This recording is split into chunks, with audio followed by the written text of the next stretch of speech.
سوال یہ ہے کہ کون سی چیزیں ہیں جن کی وجہ سے نماز ٹوٹ جاتی ہے؟ تو جواب اس کا یہ ہے کہ اگر کوئی نماز کے دوران کوئی گفتگو کرتا ہے، کوئی ایسی بات کرتا ہے جسے ہم عام طور پر انسانوں کے درمیان کرتے ہیں، کسی کی بات کا جواب دے دیتا ہے، یہاں تک کہ کسی کے سلام کا جواب دے دے، کسی کی چھینک کے جواب میں وہ یرحمک اللہ کہہ دے، کسی کی خوشی کی بات پہ الحمدللہ کہہ دے، دکھ کی بات پہ انا للہ کہہ دے،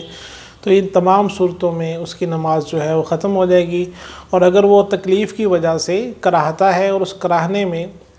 اس کے کچھ الفاظ کی ادائیگی ہو جاتی ہے تو اس صورت میں بھی اس کی نماز ختم ہو جائے گی۔ اور اس کے علاوہ اگر وہ نماز میں ہنس پڑتا ہے اور آواز سے ہنسنے کی صورت میں نماز ختم ہو جائے گی، لیکن اگر وہ بغیر آواز کے اسے جو ہے مسکرایا ہے تو اس کی نماز ختم نہیں ہوگی۔ اور اگر وہ اتنی اونچی آواز سے ہنسا ہے جسے ہم قہقہہ کہتے ہیں تو اس کا وضو بھی ختم ہو جائے گا، اسے دوبارہ وضو کر کے نماز پڑھنا پڑے گی۔ لیکن اگر قہقہے کے بغیر آواز سے ہنسا ہے تو اس صورت میں وہ اپنی نماز کا دوبارہ اعادہ کرے گا، اسے لوٹائے گا۔